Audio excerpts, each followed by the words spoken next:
Halo geng, hari ini kita akan ngomongin House of Dragon Season 2 yang Senin 5 Agustus kemarin baru saja ngeluarin episode terakhirnya di Season 2. Nah, di Season 2 ini kita diberi banyak scene yang epic dan paten ya. Kayak gini.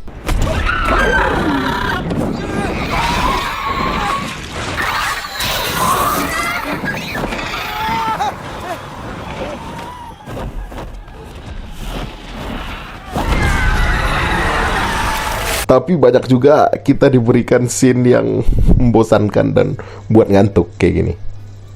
Your mind is all that remains to you. Do not say that gladly.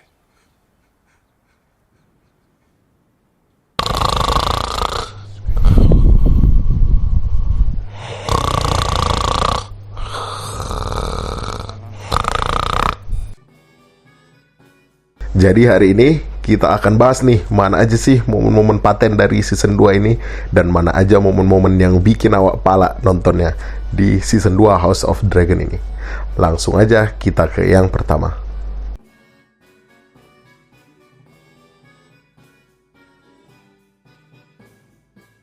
Yang pertama tentu saja opening scene-nya ya.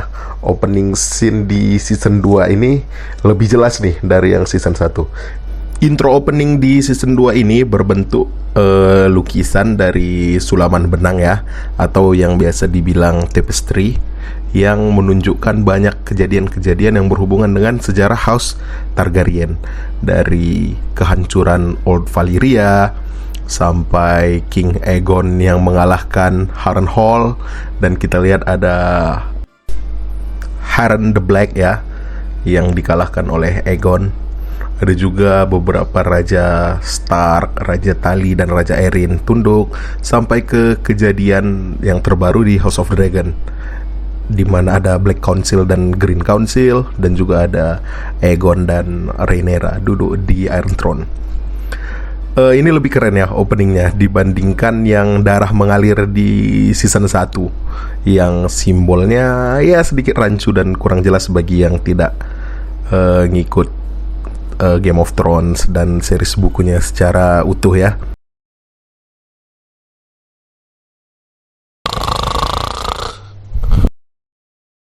Jadi kalau menurut saya opening scene intronya House of Dragon Season 2 bikin paten.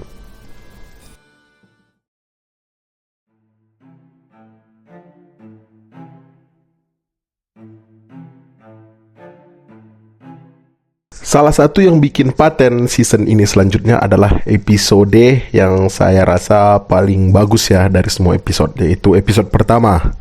Dimulai dengan kuat, dengan nostalgia ya, ke North, kita kembali ke North, kita lihat sekilas Winterfell, terus kita beralih ke The Wall dengan suasananya, terus dilanjutkan dengan Rhaenyra menangis karena kematian anaknya ya, si Luke.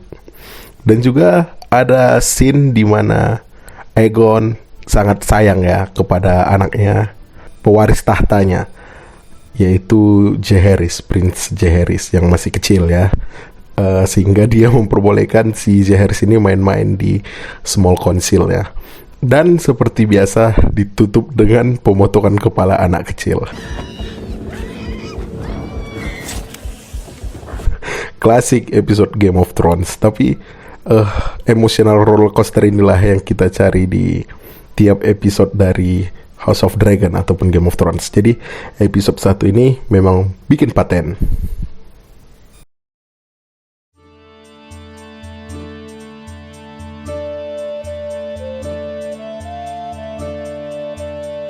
Dan yang bikin paten juga di season ini adalah naga-naganya ya.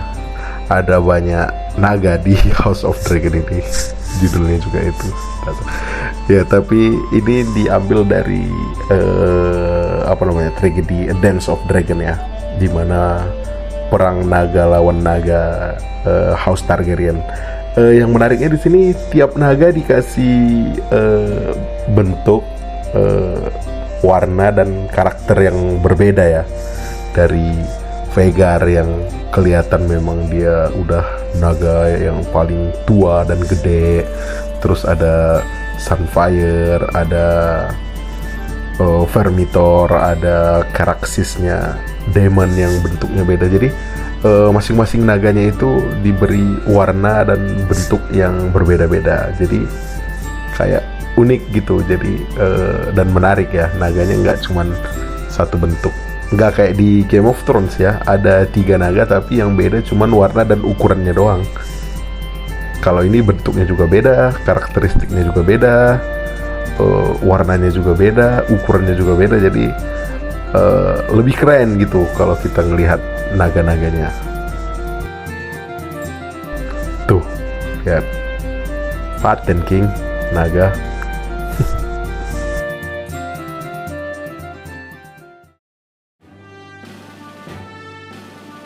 Yang bikin paten selanjutnya adalah house-nya.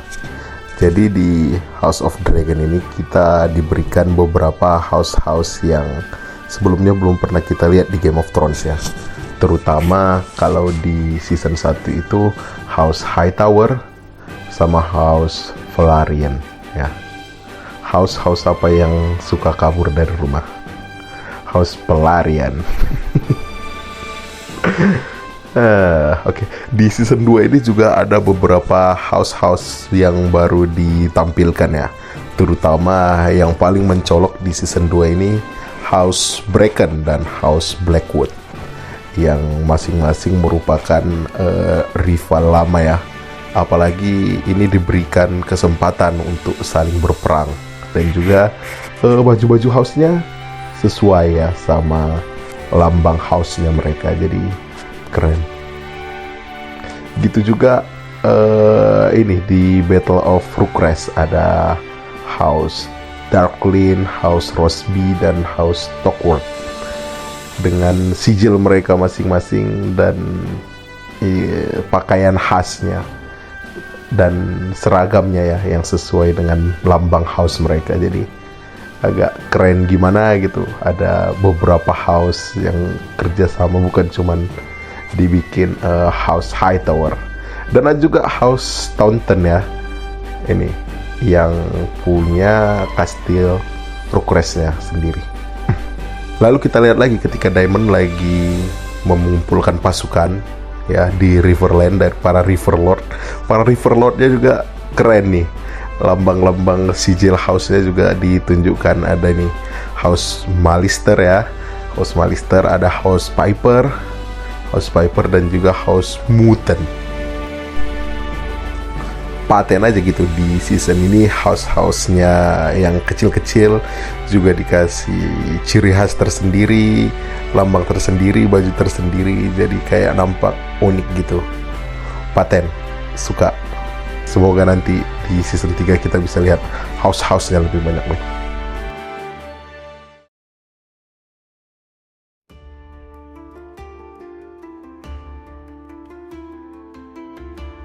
Selanjutnya kita masuk ke hal-hal yang bikin pala.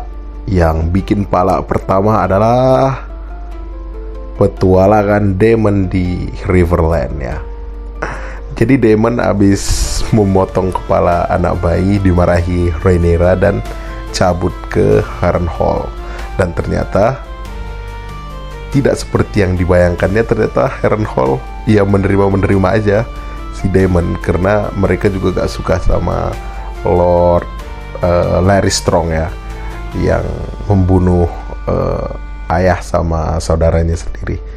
Jadi dia juga dibenci di kastil Harrenhal.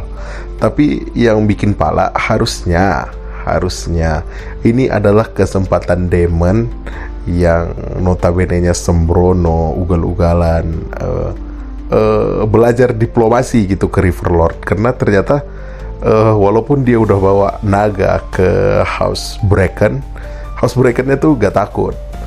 Harusnya di sini dia diberikan arc untuk belajar diplomasi gitu. Dia belajar bahwa gak semuanya bisa dilakukan dengan cara sembrono dan ugal-ugalan gitu. Dia belajar melobi, dia belajar cara diplomasi.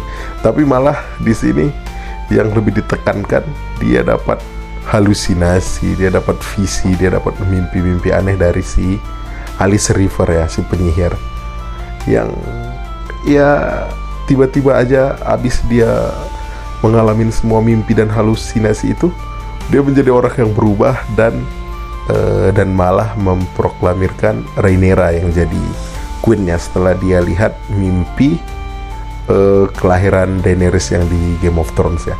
Ini kan bikin pala aja gitu.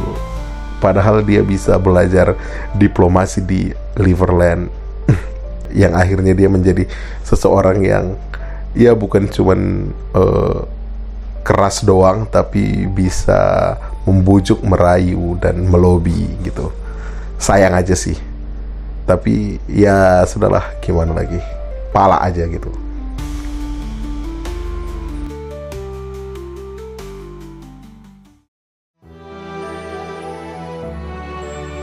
Oke, yang bikin pala selanjutnya yaitu Rhaenyra yang di season ini gak ngapa-ngapain. Rhaenyra udah sering di council dikasih tahu kalau butuh pasukan, kalau harus menyerang duluan, kalau harus ini itu. Tapi yang dia lakukan gak ada. Dia gak ngelakukan apapun. Dia malah pergi ke King's Landing dan ngomong ke Alicent. Terus abis dia sadar bahwa Alicent gak mau damai dan dia mau perang, yang dilakukan si Rhaenyra gak ada.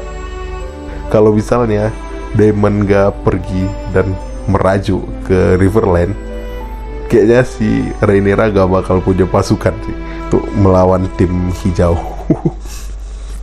Jadi dia gak ngapa-ngapain.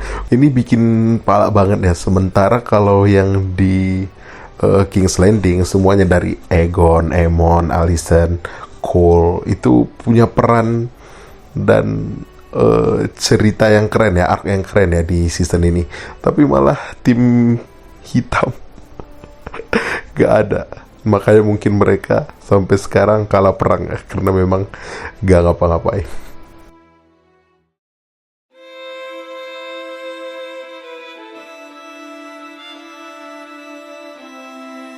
Dan juga yang bikin palak selanjutnya itu adalah momen ketika para Dragon Seeds ya kalau istilahnya, yaitu keturunan-keturunan Targaryen yang terasingkan dan punya kasta rendah dipanggil sama Rhaenyra untuk ngeklaim naga ya, Vermithor sama Silverwing. Dan cara Rhaenyra untuk ngeklaimnya yaitu semuanya dimasukkan sekaligus, terus ditunjukin ke naganya. Strategi macam apa itu? Itu kan persentase suksesnya kecil gitu. Dan memang benar di antara semuanya mati kecuali hanya beberapa orang.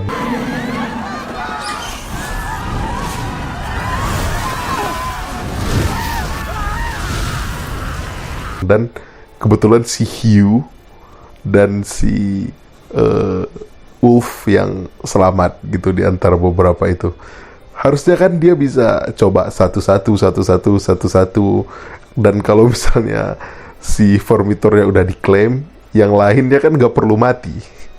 Gak ngerti juga ya apa motivasinya dibalik dimasukin semuanya gitu. Mungkin karena dia terobsesi gitu dengan naga yang ngeklaim orang, bukan orang yang ngeklaim naga, jadi dia masukin semuanya sekaligus gitu. Tapi ya maksudnya dia jadi kayak kejam gitu gak sih, ngebunuhin semua Dragon Seeds-nya itu.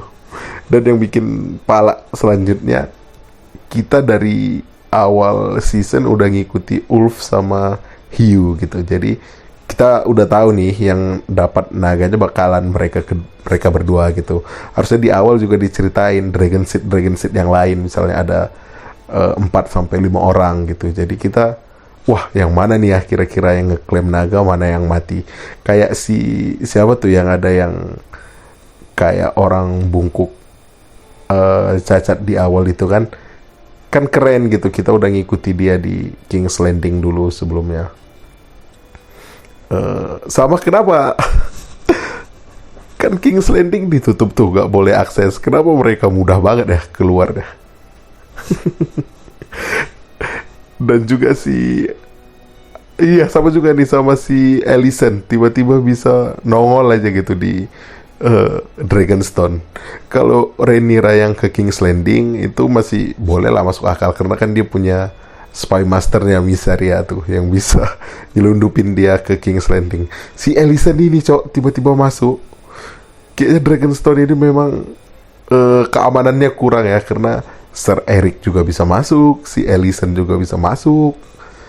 Perlu nambah satpam nih Dragonstone.